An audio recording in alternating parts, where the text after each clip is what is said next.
कैसे हैं आप सभी लोग। मैं राहुल लोवंशी स्वागत करता हूं आप सभी का हमारे इस यूट्यूब चैनल में जिसका नाम है अयोध्या क्लासेस। तो दोस्तों, आज से हमने संविदा शिक्षक भर्ती के लिए हिंदी विषय की क्लासेस चालू की हैं और आज का हमारा पहला टॉपिक रहेगा वर्णमाला, जिसमें हम स्वर और व्यंजन का अध्ययन करेंगे। ये टॉपिक बहुत ही इम्पोर्टेंट है और इसको पढ़ने के बाद आप इस टॉपिक से जुड़े हुए सभी क्वेश्चंस का आंसर दे पाएंगे। मैं वादा करता हूं दोस्तों आप सभी से कि अगर इस वीडियो को आपने ध्यान से देखा और समझा तो कोई भी क्वेश्चन आपकी रेंज से बाहर नहीं होगा। चलिए दोस्तों, बिना देरी किए शुरू करते हैं हमारा आज का टॉपिक है वर्णमाला। तो दोस्तों, हम बचपन से पढ़ते आ रहे हैं छोटा आ, बड़ा आ, छोटी ई, बड़ी, तो ये सभी क्या थे हमारे, ये सब वर्णमाला थे। तो ये वर्णमाला बना कैसे? हमारे छोटा आ, बड़ा आ, छोटी ये सभी हमारे क्या होते हैं, वर्ण होते हैं। इनको हम वर्ण या अक्षर कहते हैं और इन्हीं का जो समूह होता है पूरा, उसी को हम कहते हैं वर्णमाला कहते हैं। दोस्तों देखिए, तो भाषा की सबसे छोटी इकाई कौन सी होती है? वर्ण होती है। इसी को हम क्या कहते हैं? अक्षर कहते हैं। और वर्णों के उच्चारण समूह को ही हम क्या कहते हैं दोस्तों? वर्णमाला कहते हैं। तो हिंदी वर्णमाला में हमारे 52 वर्ण होते हैं टोटल। कितने वर्ण होते हैं टोटल? 52 वर्ण होते हैं। याद रखिएगा, कई बार पेपर में ये क्वेश्चन पूछा जाता है, जिसमें से हमारे 11 स्वर होते हैं और व्यंजन जो होते हैं हमारे कितने होते हैं? 41 होते हैं। तो दोस्तों, स्वर क्या होता है इसको समझने की हम कोशिश करते हैं। दोस्तों, स्वर वह वर्ण होता है हमारा जो किसी दूसरे वर्ण की सहायता के बिना बोला जाता है। समझ में आया दोस्तों कि वो वर्ण या अक्षर जो बिना किसी दूसरे वर्ण की सहायता से बोले जाते हैं, उनको हम क्या कहते हैं? स्वर कहते हैं। इनकी कुल संख्या कितनी होती है? 11 होती है। तो देखिए कौन कौन से होते हैं हमारे स्वर। आ, ई, ऊ, ये सारे हमारे क्या होते हैं? स्वर होते हैं। तो अब आप कह रहे होंगे कि सर इसमें अम से अंगूर और आह खाली तो इसमें है ही नहीं। तो मैं आपको बता दूं दोस्तों, अम और आहा को अयोग वाह कहते हैं। वो भी स्वर की ही कैटेगरी में होते हैं, लेकिन मेन स्वर जो होते हैं हमारे ये 11 होते हैं। तो याद रहेगा दोस्तों। चलिए आगे बढ़ते हैं। अब हम बात करेंगे दोस्तों स्वर के प्रकार की। तो स्वर के कितने प्रकार होते हैं दोस्तों? 3 प्रकार होते हैं। ह्रस्व या लघु स्वर कहते हैं, दीर्घ स्वर और प्लुत स्वर कहते हैं। ये 3 प्रकार के हमारे स्वर होते हैं। तो देखिए दोस्तों, सबसे पहला टॉपिक हम पढ़ते हैं हमारा ह्रस्व या लघु स्वर। देखिए नाम से ही समझ में आ रहा है लघु। लघु मतलब होता है छोटा, छोटा या कम। तो दोस्तों, ह्रस्व या लघु स्वर किसको बोलेंगे? ऐसे स्वर जिनको बोलने में हमको कम समय लगता है, जिनको बोलने में हमको कम समय लगता है, ऐसे स्वर को हम कहते हैं ह्रस्व स्वर के। तो दोस्तों, अभी हमने स्वर पढ़े हैं। कितने स्वर पढ़े हैं? ये देखिए 11 स्वर पढ़े हैं टोटल हमने। ठीक है दोस्तों, तो इसमें से हमारा कम बोलने में किस किस में समय कम लगेगा? देखिए आप, आ, ई। तो आपने देखा होगा कि आ, छोटा आ, छोटी ई, इनमें हमारा जो है समय कम लग रहा है, तो इसको हम क्या बोलेंगे? ह्रस्व या लघु स्वर बोलेंगे। तो दोस्तों, इनकी संख्या कितनी होती है? 4 होती है लघु और ह्रस्व स्वर की।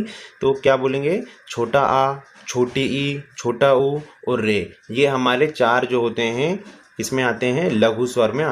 तो दोस्तों, अब आते हैं नेक्स्ट पर, जो है दीर्घ स्वर। तो दोस्तों, दीर्घ स्वर क्या होता है? जैसे लघु स्वर होता है उसी का उल्टा होता है दीर्घ स्वर। तो दीर्घ स्वर क्या होता है दोस्तों? सजाती स्वरों के योग से बने स्वर को, मतलब कि एक जैसे स्वरों से बने स्वर को हम क्या कहते हैं? दीर्घ स्वर कहते हैं। तो दीर्घ स्वर जिसको बोलने में हमको क्या लगता है? अधिक समय लगता है। लघु में क्या होता था? हमको समय कम लगता था। तो देखिए, ऐसे स्वर जिनको बोलने में अधिक समय लगता है, इनको हम कहते हैं दीर्घ स्वर। और इनकी संख्या कितनी है इनकी दोस्तों? 7 है। टोटल स्वर होते हैं हमारे 11। 4 हमारे हो गए क्या? ह्रस्व या लघु स्वर हो गए हैं, और बाकी के जो बचे हमारे क्या हो जाएंगे? दीर्घ स्वर। तो देखिए आप बोल करके देखिए इनको, आ, ई, ऊ, इन सभी में क्या लग रहा है? अधिक समय लग रहा है। अगर हम तुलना करें किससे? छोटा आ, ई, ऊ, उसके कंपेयर करें तो इसमें ज़्यादा समय लग रहा है। तो ये हमारे कौन से हो जाएंगे दोस्तों? दीर्घ स्वर हो जाएंगे। और इनकी संख्या कितनी होती है? 7 होती है। अब हम बात करेंगे दोस्तों प्लुत स्वर की। अब ये प्लुत स्वर क्या होता है? देखिए दोस्तों, जो हमने दीर्घ स्वर अभी पढ़ रखे हैं, इन्हीं को अगर हम थोड़ा सा खींच कर अगर पढ़ें तो इन्हीं को हम बोलेंगे प्लुत स्वर बोलेंगे। तो देखिए, दीर्घ स्वरों को खींचकर पढ़ना ही क्या कहलाता है? हमारा प्लुत स्वर कहलाता है। ये आपको दिख रहा होगा, ये बीच में, इसको ये जो वर्ड आपको दिख रहा है यहाँ पर, इसी को हम कहते हैं प्लुत स्वर। तो देखिए हमने एक एग्जांपल लिया है यहाँ पर, अगर हम इसको पढ़ेंगे तो इसको क्या पढ़ेंगे हम, सिंपल ओम। क्या पढ़ेंगे इसको, सिंपल ओम पढ़ेंगे। लेकिन अगर हमने ये प्लुत स्वर इसके बीच में लगा दिया है तो इसको हम खींच कर पढ़ेंगे थोड़ा, ओम। और इस तरीके से ये लिखा हुआ है नमोस्तुते। तो देखिए ये जो हमारा दीर्घ वर्ण है वो क्या है, हमारा दीर्घ स्वर है। तो दीर्घ स्वर्ग में ही इसी साथ लगा रहेगा, इसी को खींच कर पढ़ेंगे ओ। यहाँ पर भी ये माँ में ओ की मात्रा है तो इसको क्या बोलेंगे ओ, और ये इसको खींच कर पढ़ देंगे प्लस स्वर की वजह से, ओ नमोस्तुते। आए समझ में दोस्तों? चलिए आगे बढ़ते हैं। अब दोस्तों इसके ऊपर आप स्टार बना लीजिएगा। अयोग वाह की हम बात कर रहे हैं दोस्तों, तो ये कितने होते हैं, 2 होते हैं। जो हमारा अम जो होता है उसको हम कहते हैं अनुस्वार कहते हैं, और आह जो होता है इसको हम कहते हैं दोस्तों विसर्ग कहते हैं। कई बार पेपर में आया है, वेरी मोस्ट इंपॉर्टेंट है, स्टार बना करके और अच्छे से इसको रट लीजिए। चलिए अब आते हैं। अब देखिए ध्यान से देखिए इसको, एक और नोट हमने यहाँ पर लिखा हुआ है। तो जो सजातीय स्वरों के योग से बने स्वर होते हैं उन्हीं को क्या कहते हैं, हम दीर्घ स्वर कहते हैं। जब हम आपको दीर्घ स्वर बता रहे थे तभी हमने आपको ये बात बताई कि सजातीय स्वरों के योग से बने स्वर को क्या कहते हैं, दीर्घ स्वर कहते हैं। देखिए छोटा आ और छोटा आ ये दोनों मिलेंगे तो क्या बनेगा, बड़ा आ बनेगा। छोटी ई और छोटी ई ये दोनों सजातीय हैं, और इनसे मिलकर के जो स्वर बनेगा हमारा वो क्या बन जाएगा, दीर्घ स्वर बन जाएगा दोस्तों। तो ये हमारा स्वर यहाँ पर कंप्लीट हो गया है। अब आते हैं हम अपने अगले टॉपिक पर जिसका नाम है व्यंजन। तो दोस्तों व्यंजन क्या होता है, व्यंजन वो होता है दोस्तों जो स्वर की सहायता से बनता है, मतलब जिसका उच्चारण जो है स्वर की सहायता से होता है। उस जब तक हम स्वर का इस्तेमाल उसमें नहीं करेंगे हम किसी भी व्यंजन को नहीं बोल पाएंगे। मतलब जिन वर्णों का उच्चारण जो है स्वर की सहायता से होता है उसी को हम क्या कहते हैं, व्यंजन कहते हैं। जैसे हमने व्यंजन बोला का, तो का बोलने में हमारे मुंह से 2 शब्द निकल रहे हैं, का और आ भी निकल रहा है, का। तो दोस्तों व्यंजन हमारे 3 प्रकार के होते हैं मेनली। पहला स्पर्श व्यंजन, अंतस्थ व्यंजन और ऊष्म व्यंजन। चलिए बारी बारी से इनको हम क्लियर करते हैं।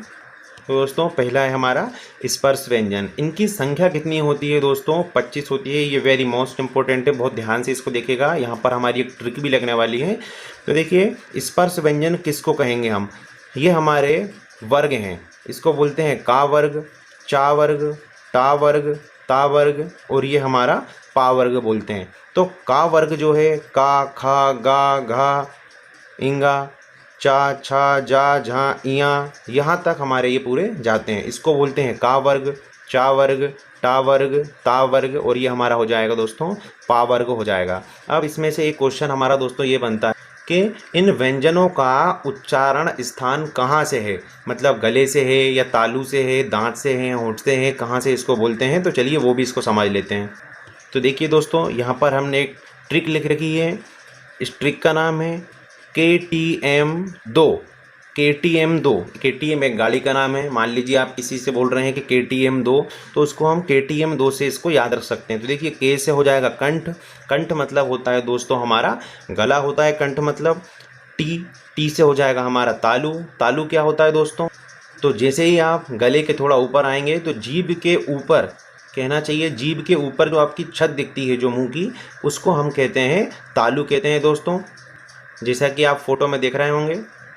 फिर एम से हमारा हो जाएगा मूर्धा।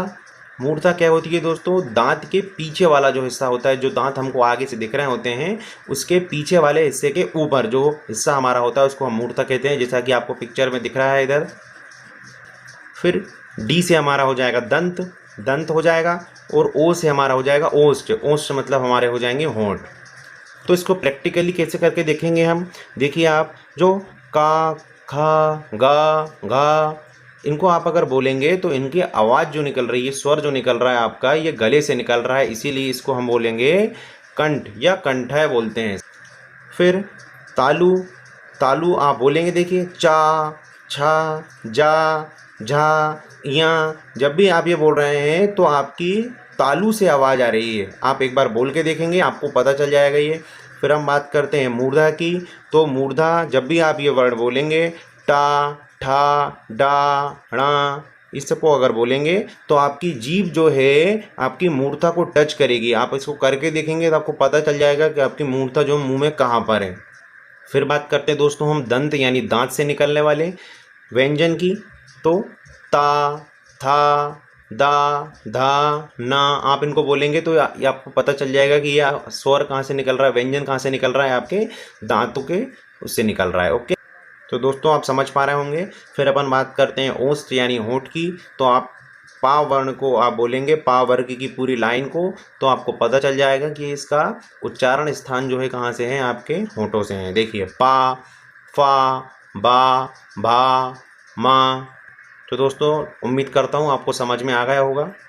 इसके अलावा कुछ और व्यंजन दिए हुए हैं, इनका उच्चारण स्थान कहाँ पर है। देखिए ये कंठ वाली लाइन है, तो हा, आ और आह जो है, इनका उच्चारण स्थान भी क्या होगा दोस्तों, कंठ से होगा। शा, ई, या, ज्ञा। तो आप इसका फटाफट जो है एक स्क्रीनशॉट ले लें।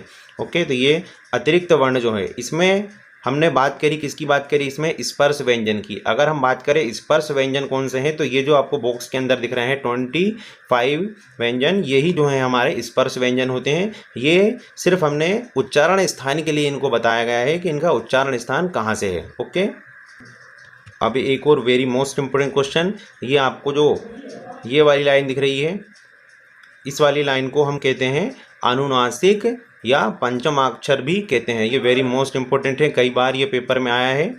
ओके, ये हो जाएंगे हमारे इंगा, इया, णा, ना, म। ओके दोस्तों, ये वेरी मोस्ट इम्पोर्टेंट है, इसको याद रखेंगे कि इस वर्ग को जो है हम क्या कहते हैं, अनुनासिक या पंचमाक्षर कहते हैं। ये इसको भी हम एक ट्रिक के माध्यम से याद रख सकते हैं। तो हमारी ट्रिक है दोस्तों परवलय। क्या है दोस्तों हमारी ट्रिक, परवलय है। तो जो रेड पेन से जो लिखा हुआ है ये पा, इस पा को छोड़ करके जो वर्ण आपको दिख रहे हैं रा, वा, ला और या जो हैं, इन्हीं को हम कहते हैं दोस्तों अंतस्थ व्यंजन कहते हैं। ये परवलय नाम आपने सुना होगा पहले। चलिए ठीक है, आगे आते हैं। अब बात करते हैं हम किसकी, ऊष्म व्यंजन की। तो दोस्तों नाम से ही समझ में आ रहा है कि ऊष्म, ऊष्म मतलब ऊष्मा, या हम बात करें तो वो व्यंजन जिनको बोलने पर हमारे मुख से गर्म हवा निकलती है, उनको हम कहेंगे दोस्तों ऊष्म व्यंजन कहेंगे। इनकी संख्या भी कितनी होती है, 4 होती हैं। आप इनको बोल करके देखिए, शा, सा, शा, हा। इनको जब आप बोलेंगे तो आपके मुख से गर्म हवा निकलेगी दोस्तों। तो इसको हम बोलेंगे क्या, ऊष्म व्यंजन बोलेंगे। और इनकी संख्या कितनी होती है दोस्तों, 4 होती है। चलिए आगे बढ़ते हैं। अब बात करते हैं दोस्तों उच्छिप व्यंजन की। दोस्तों उच्छिप व्यंजन क्या होता है, इसी को हम कहते हैं द्विगुण व्यंजन। मतलब कि कभी कभी क्या होता है, हमारे जो व्यंजन हैं वो 2 प्रकार के गुण प्रदर्शित करते हैं। तो देखिए एग्जाम्पल के थ्रू समझने की कोशिश करते हैं। आपको ये दिख रहा होगा कि ये लिखा हुआ है डगर। क्या लिखा है दोस्तों, ये डगर लिखा हुआ है। लेकिन अगर ये यहीं पर लग जाता है, इसको हम कहते हैं सड़क कहते हैं। इसको क्या कहते हैं दोस्तों, सड़क कहते हैं। तो ये क्या हो रहा है, यहाँ पर अपने गुणों को इसने चेंज कर लिया है। देखो ये एक ही अक्षर 2 प्रकार के गुण को प्रदर्शित कर रहा है, सिर्फ एक बिंदी की वजह से नीचे ये लिखा हुआ है। इसी को हम क्या कहते हैं दोस्तों, उच्छिप व्यंजन कहते हैं। आए समझ में दोस्तों। चलिए आगे बढ़ते हैं। अब वेरी मोस्ट इंपोर्टेंट क्वेश्चन आ गया है दोस्तों, स्टार बना करके नोट कर लीजिए इसको, कि ला जो होता है, ला को हम कहते हैं पार्श्विक वर्ण। क्या कहते हैं दोस्तों, पार्श्विक वर्ण कहते हैं ला को। और रा जो होता है हमारा होता है लुंठित वर्ण कहते हैं हम रा को। वेरी मोस्ट इंपोर्टेंट क्वेश्चन हैं ये दोनों, कई बार पेपर में आए हैं, इसको भी स्टार बनाकर नोट कर लीजिए। चलिए दोस्तों अब आते हैं हमारे अगले टॉपिक पर। ये हैं अल्प प्राण और महाप्राण व्यंजन। तो देखिए दोस्तों अल्प प्राण और महाप्राण व्यंजन बहुत आसान है, इसको हम ट्रिक के थ्रू भी याद कर सकते हैं और प्रैक्टिकली भी करके देख सकते हैं आप उसको। तो समझते हैं दोस्तों अल्प प्राण और महाप्राण आखिर होता क्या है। तो देखिए दोस्तों जैसा कि आप समझ पा रहे हैं, इसमें लिखा अल्प मतलब होता है कम, और प्राण मतलब होता है, कहना चाहिए हमारी सांस या वायु कह सकते हैं हम। तो अल्प प्राण मतलब कि कम वायु या कम हवा हम कह सकते हैं। तो दोस्तों वे वर्ण जिनको बोलने पर हमारे मुख से कम हवा निकलती है, उन्हीं को हम कहते हैं दोस्तों अल्प प्राण कहते हैं। और इसी का अगर अपोजिट अपन देखें तो क्या हो जाएगा, महाप्राण व्यंजन। मतलब ऐसे वर्ण जिनको बोलने पर मुख से ज़्यादा हवा निकलती है, उसको हम कहते हैं महाप्राण व्यंजन कहते हैं दोस्तों। इसको अगर आप चाहें तो एक ट्रिक के माध्यम से भी आप याद रख सकते हैं। आपने देखा होगा कि ये हमने वही 25 वर्ण लिखे हुए हैं जो हमने पहले लिखे हुए थे, लेकिन अब इसमें हमने कॉलम मार्क कर दिए हैं। ओके, ये 1 2 3 4 और 5 आपको दिख रहे होंगे। तो ये 1 3 और 5 नंबर वाले जो आपको कॉलम यहाँ पर दिख रहे हैं दोस्तों, ये होते हैं अल्प प्राण व्यंजन। ये हमारी ट्रिक है, आप इसको ट्रिक के थ्रू भी याद कर सकते हैं। और 2 और 4 वाले जो कॉलम दिख रहे हैं, इसको हम कहते हैं दोस्तों महाप्राण व्यंजन कहते हैं। आप चाहें तो इसका स्क्रीनशॉट ले सकते हैं जल्दी से।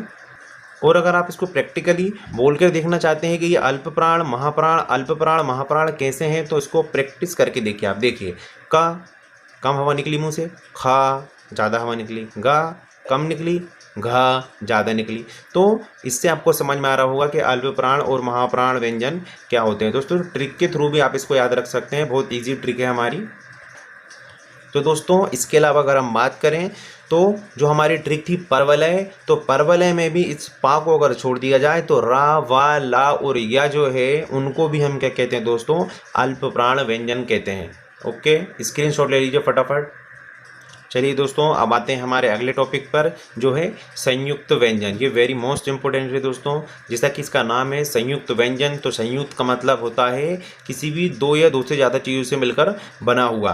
तो संयुक्त वर्ण वे वर्ण होते हैं दोस्तों। व्यंजन देखिए, वे वर्ण जो 2 वर्णों से मिलकर बनता है उसी को हम कहते हैं संयुक्त व्यंजन कहते हैं दोस्तों। तो ये देखिए हमारे कौन कौन से होते हैं संयुक्त व्यंजन। ये होता है हमारा क्ष, त्र, ज्ञा और श्रा। ये हमारे जो होते हैं संयुक्त व्यंजन होते हैं। तो ये क्यों इनको हम संयुक्त व्यंजन कहते हैं, तो देखिए ये क्ष जो होता है हमारा, वो का नीचे हलंत, इसको हम पढ़ेंगे आधा का। जब भी नीचे हलंत लगा है इसका मतलब इसको हम आधा वर्ण पढ़ते हैं और हमारा हो जाएगा ये शा से षटकोण वाला। तो इसको जब भी आपने देखा होगा कि हम किसी भी एक कोई भी अगर नाम लिखें जो छा से अगर स्टार्ट होता है तो उसकी स्पेलिंग जो होती है हम का से लिखते हैं। जैसे कि हम यहाँ पर नाम लिखते हैं, ये नाम लिखा हमने दोस्तों क्षमा, तो अगर हमको इस इंग्लिश में अगर इसको हम लिखते हैं तो इसको कैसे लिखते हैं दोस्तों, KSHAMA।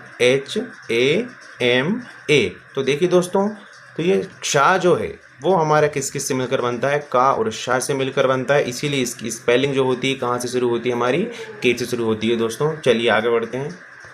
तो देखिए त्रा जो है हमारा किससे बनता है, आधा ता और रा से बनता है। ज्ञा जो होता है हमारा आधा जा और इया इससे मिलकर बनता है। श्रा जो है हमारा शक्कर वाला आधा शाह और रा से मिलकर बनता है दोस्तों। इसको आप याद कर लीजिएगा, ये वेरी मोस्ट इंपॉर्टेंट क्वेश्चन है। ओके, चलिए आगे बढ़ते हैं। तो दोस्तों आप बात करें कि कंपन के आधार पर हिंदी वर्णमाला के कितने भेद होते हैं, तो 2 भेद होते हैं दोस्तों। उनको हम कहते हैं अघोष व्यंजन और दूसरे को कहते हैं हम सघोष व्यंजन। इसको भी हम जो है ट्रिक के थ्रू हम याद कर सकते हैं। ये वही हमारा का वर्ग, चा वर्ग, टा वर्ग, ता वर्ग और पा वर्ग यहाँ पर दिया हुआ है। तो देखिए हमने फिर से इसमें नंबरिंग कर ली है 1 2 3 4 और 5। तो दोस्तों 1 और 2 कॉलम जो होंगे वो हमारे होंगे दोस्तों अघोष व्यंजन, और 3 4 और 5 जो होंगे वो हमारे कौन से हो जाएंगे दोस्तों, सघोष व्यंजन हो जाएंगे। ये आप जरूर याद कर लीजिएगा। ये का, चा, टा, ता और पा वर्ग, ये वेरी मोस्ट इंपोर्टेंट क्वेश्चन है और ये बार बार जो है आपको जो है हेल्प करेगा क्वेश्चन को सॉल्व करने में। अब आते हैं दोस्तों हमारे अंतिम और आखिरी टॉपिक पर। देखिए वर्ण और उनके उच्चारण स्थान, जो हमारे संयुक्त वर्ण जो है उनके बारे में हम जानते हैं। तो देखिए दंतोष्ठ जो होता है, मतलब दांत और ओंठ से मिलकर जो हम शब्द बोलते हैं उसको हम कहते हैं वा कहते हैं दोस्तों। कंठोष्ठ यानी कि कंठ यानी गले और होंठ से मिलकर जो बनते हैं उनको हम कहते हैं ओ और औ कहते हैं। कंठ ताल जो है हमारे क्या हो जाएगा, ए, ऐ, उक्षा हो जाएगा। दंत मूर्धा क्या हो जाएगा दोस्तों, हमारा त्रा हो जाएगा। तालु मूर्धा क्या हो जाएगा दोस्तों, हमारा श्रा हो जाएगा। और ये नसिका, इसके बारे में हम पहले ही पढ़ चुके हैं कि इंगा याणानाम जो है हमारे ये क्या होते हैं, अनुनासिक या नसिका, नाक से बोलने वाले शब्द जो होते हैं। उम्मीद करता हूँ दोस्तों आपको हमारी ये ट्रिक और वीडियो बहुत अच्छी लगी होगी। तो ऐसे ही शानदार और मज़ेदार ट्रिक देखने के लिए हमारे चैनल को लाइक और सब्सक्राइब करें। थैंक यू, जय हिंद।